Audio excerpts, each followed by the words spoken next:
When we picture a manipulator, we usually imagine an aggressor, someone loud, demanding, and intent on overpowering everyone in the room by sheer force.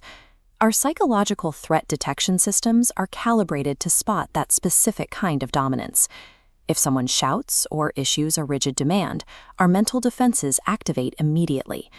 But because we are scanning for aggression, we leave our defenses exposed to quieter tactics.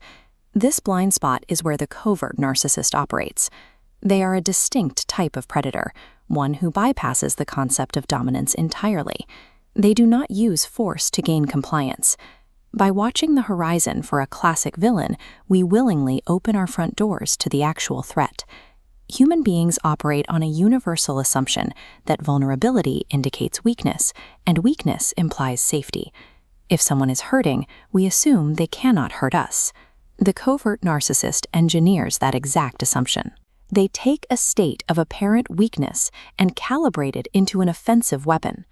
This diagram illustrates the core paradox of covert control.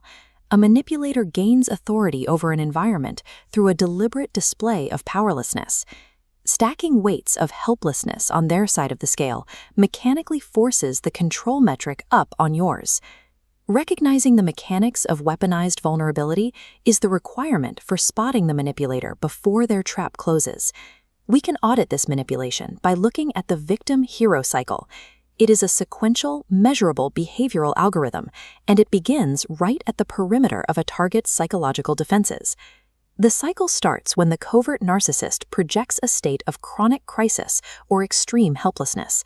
There is always an unsolvable problem, a sudden emotional collapse, or a vague but pressing misfortune used to initiate the exploit.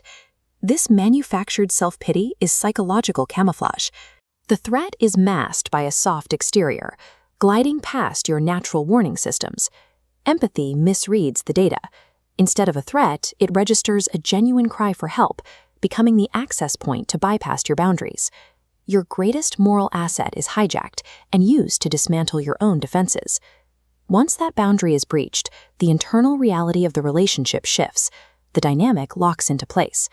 The manipulator anchors the target into the archetype of the hero.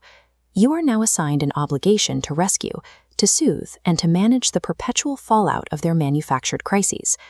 Managing those crises requires immense energy. You find yourself canceling plans, absorbing their negative emotions, and adjusting your behavior to stabilize their moods. Your autonomy is stripped away to service their needs.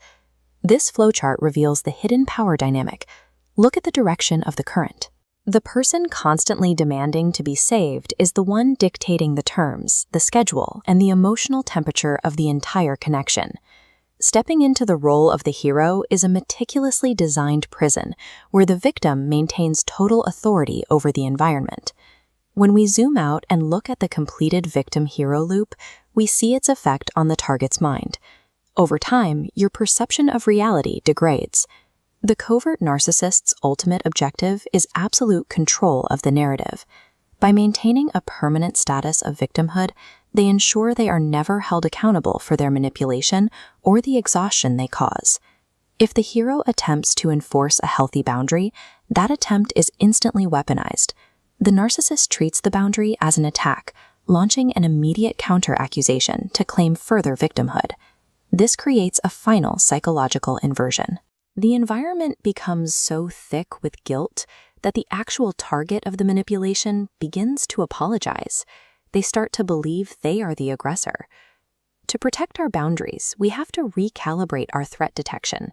We must remember, the most dangerous manipulators don't look like villains. They look like victims.